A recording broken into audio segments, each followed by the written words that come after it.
ngasi non fiction manipuri na mayam do khudon tamjagadoriba wari asidi asiba midagi sana lupa lokthokluba nupa macha mari dasa takhiba wari ase yamna ngalingai gi matamda North America da thokiba asengba wari ni haidana mayamna thajane wari ase mayam da khudon tamjarage amadi mayamna pungning thogot piboina subscribe button da click amatang nambiramo yamna ngalingai gi matam amada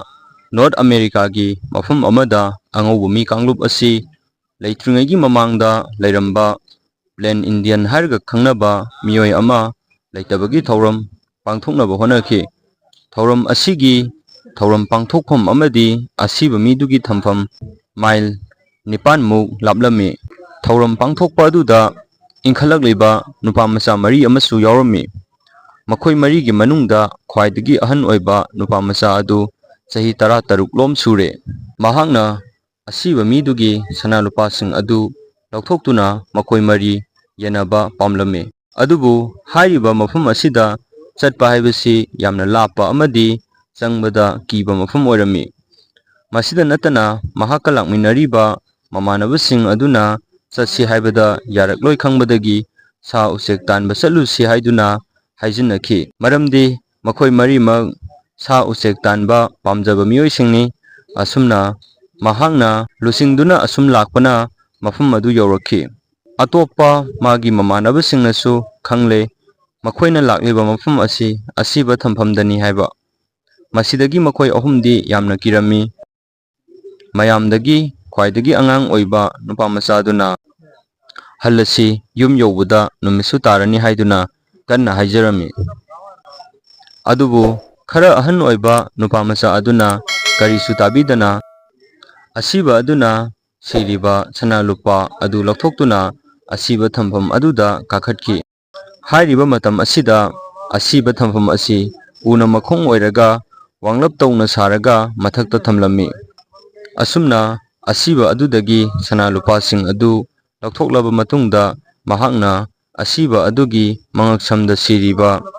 Sandan Swistan hairaga khangnaba hairiba posak asi mi leitabagi thauram pangthokpada yamna maru aina sijanarami asumna mahakna lokthokuna kumthanaba honaringai matamda magi marupsing adunasu kimanbadagi sasi haiduna kaurakhi madudagi sana lupa sing adu khara painaduna sangon adu kanna thauduna lakhi matam aduda mayamdagi khwaidagi angang oiba adugi matungda kanagumba ama inarakpadawna torokpadagi onthokduna yenglubada asiba mi adu thamliba mafum adudagi asiba nipa adu kumtharakpa mahakna ukhi mahakna pakhatna mahaki marupsing aduda haiba matamda makhoi ahumsu onthokduna yenglubada tawramliba mataw adu ubada aduki matik kirami masidagi makhoi mari sagol adu yamna kanna thauduna lakhi adubu pumnamak aremba takhi makhoina phana kanna thaurabasu asiba miduna makhoigi manakta yoksilakhi masidagi makhoina purakpa sana lupa sing adu hundoklamlasi haiduna mafum amada thadarami asiba miwai aduna sana lupa sing adu ngaihak yenglaba matungda makha tana amuk tanaba haurakhi matamduda khara ahan oiba nupa macha aduna mahaki ngaksamda siriba asiba midagi lokthorakpa Sandan Swistan adu lokthokduna hundoklami matam aduda posak asi machet tana kairami Sandan Swistan asi hundoklamlaba matungdagi makhoida makha tana rakhidre asumna makhoigi mayumda akiba khara faraduna hanarakhi numitugi numidang adu khara ahan oiba nupa macha adu tumba yaramde asumna ahing nongya yorokpada lai khoramba amadi miyam kappagi makhon kaya ama tarami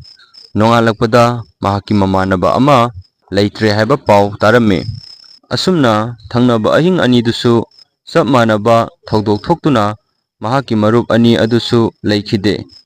mathangi numidangda mahaksu thawai yamna nungaitana mahaksu soidana sirani khanduna mahakna pamjaba bug skill gi clothing amadi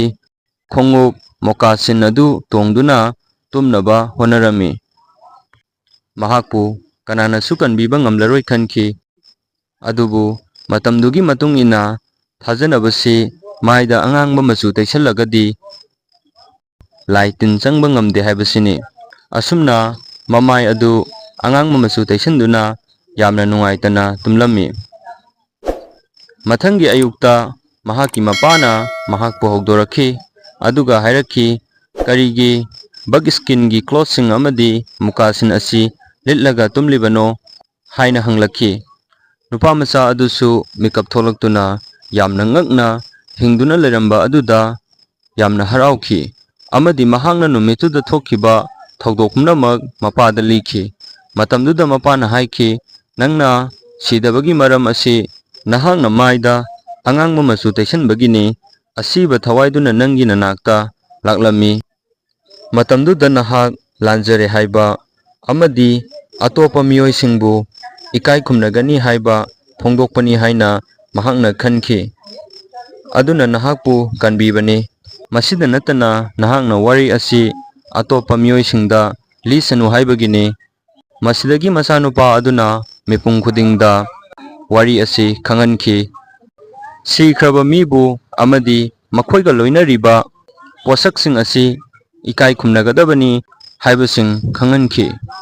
Wari asi matang asida loisinjare. Mayambu ikai khumnabu usari